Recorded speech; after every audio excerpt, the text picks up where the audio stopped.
Je suis le révérend docteur Désiré Mounanga, membre de la plateforme Ensemble pour le Gabon. Peuple gabonais, très chers compatriotes, l'élection référendaire du 16 novembre 2024 est un événement stratégique à placer au-dessus de tous les scrutins organisés au Gabon depuis l'époque coloniale jusqu'à ce jour. Prenons donc ce référendum très au sérieux et votons du bon côté de l'histoire pour décider du destin de notre pays et de la place que nous voulons occuper dans le concert des nations. Tout au long de cette campagne, posons-nous la question suivante. Au moment où le monde est en train de se refonder et que plusieurs peuples affirment leur autodétermination, voulons-nous continuer avec le statut d'enfants et d'esclaves hérité de la colonisation ou voulons-nous enfin devenir maîtres chez nous pour exercer la plénitude de notre souveraineté? La Bible dit dans le livre de Galates 4, 1 à 2, « Or, aussi longtemps que l'héritier est enfant, je dis qu'il ne diffère en rien d'un esclave, quoiqu'il soit le maître de tout.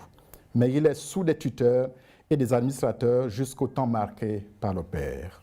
Le désir d'une certaine classe politique à demeurer enfant et esclave d'autres nations traduit-elle la volonté de la majorité des Gabonais? M. Oligui Nguema Bongo se perfectionne de plus en plus dans la dissimulation, la perfidie et la tromperie. Il tente de faire passer en force une constitution dont le contenu ne vise qu'à la confiscation du pouvoir. Les préparatifs de référendum font ressortir les pratiques électorales mafieuses du PDG déchu. Nous dénonçons la composition partisane des commissions électorales, avec des membres du CETRI nommés à tous les étages pour préparer le bourrage des urnes. La révision de la liste électorale, à quelques jours de la campagne référendaire, est une preuve supplémentaire de ce hold-up en gestation.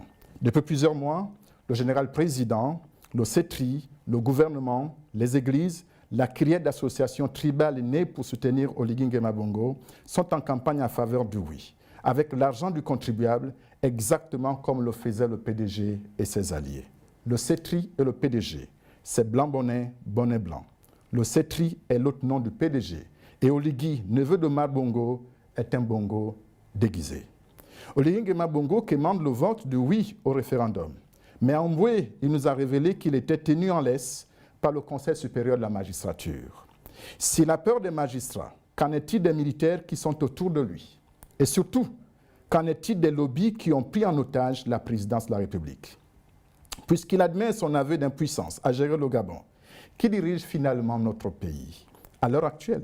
Et si nous lui donnons les pouvoirs excessifs qu'il demande, à qui cela en profiterait? Ensemble pour le Gabon, engagé à défendre les valeurs républicaines de la démocratie et des droits de l'homme, prend ses responsabilités devant Dieu, la patrie et le peuple gabonais et appelle à rejeter ce projet de constitution en votant massivement non.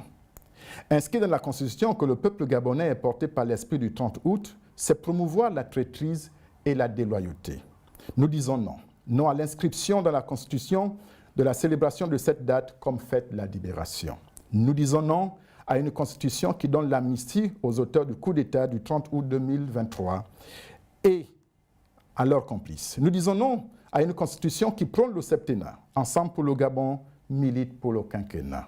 Nous disons non à une Constitution qui abaisse et affaiblit le Parlement en le reléguant à une simple chambre d'enregistrement et des votes de loi. Nous disons non à une Constitution où le chef de l'État est à la fois le président de la République, chef du gouvernement, président du Conseil supérieur de la magistrature, celui qui choisit et nomme tous les juges constitutionnels et qui a la même mise sur les deux chambres parlementaires, chef des administrations civiles et militaires, chef suprême des forces de la défense nationale et de sécurité, préside le Conseil supérieur de la défense nationale et de la sécurité et les comités de défense et de sécurité. Nous disons non à une constitution populiste qui veut faire croire que la diaspora, les binationaux et les Gabonais d'origine étrangère incarnent le mal du Gabon. Si les spectres d'Akombressi, d'Ali Bongo, de Noureddine Bongo, de Sylvia Bongo et des fils de Séni hantent tant les Gabonais, celui d'Oligui devrait nous inquiéter à cause de sa filiation, tant avec les Bongo qu'avec les Nguema. Nous disons non à une constitution qui oublie volontairement de prendre en compte la spécificité des Gabonais autochtones originels du Gabon. Non à une constitution qui ne protège pas les minorités ethniques et les pauvres du pays. Pour toutes ces raisons, et bien d'autres encore, Ensemble pour le Gabon appelle les Gabonais à voter non. Les putschistes ont trompé les Gabonais le 30 août 2023.